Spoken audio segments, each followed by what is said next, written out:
அரசியலில் என்ன வேண்டுமானாலும் நடக்கலாம், அது எப்பொழுது வேண்டுமானாலும் நடக்கலாம். எப்பவுமே இந்த விஷயத்தை ஒரு விஷயத்தை சொல்லிட்டு கடைசியாக தான் சொல்லுவேன். இப்போ ஏன் முதல்ல சொல்கிறேன் அப்படின்னு பார்த்தீங்கன்னா, திமுக கிட்டத்தட்ட தனிச்சு விடப்பட்டுருச்சு. இப்போதைக்கு பெரும்பான்மை யாருமே அவங்க கூட கூட்டணி இல்லை. 2029 நாடாளுமன்ற தேர்தலை எப்படி எதிர்கொள்ளும் அப்படின்னு யோசிச்சு பார்த்தீங்கன்னா, அதுக்குள்ளே எப்படியும் உள்ளாட்சி தேர்தல் நடந்து முடிஞ்சிடும். அதில் பெரும்பான்மையாக தாவேக்கா வந்துடும். அந்த 5 சட்டமன்ற இடைத்தேர்தலையும் தாவேக்கா தான் ஜெயிக்கும்.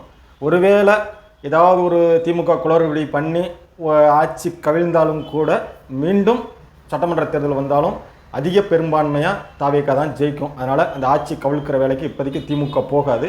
அப்படியே போனாலும் உள்ளே இருக்கிற கூட்டணி கட்சிகளை வெளியில் வாங்கினாலும் இப்போதைக்கு வர்றதுக்கு யாரும் ரெடியாக இல்லை. ஏன்னா காங்கிரஸ் முழுமையாக அங்கே ஐக்கியமாயிட்டாங்க.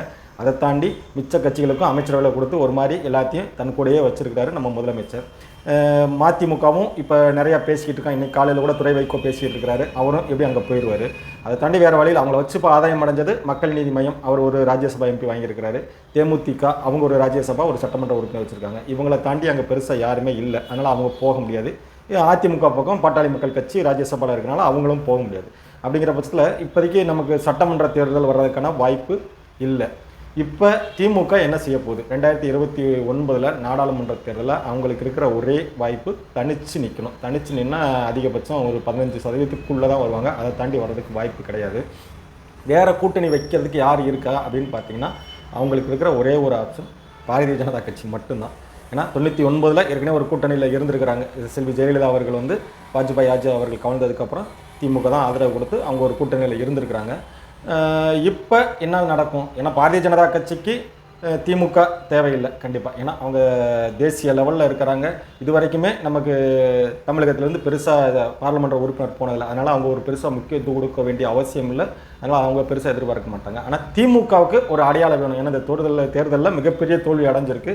அடுத்த தேர்தலில் கொஞ்சம் மேலேறி வந்தால் மட்டும்தான் கட்சி அப்படியே கண்டினியூ பண்ண முடியும். ஒருவேளை அதுக்கு கீழே இன்னும் போயிடுச்சு அப்படின்னா கட்சியை கண்டிப்பாக பெரியார் வந்தால் கூட காப்பாற்ற முடியாது.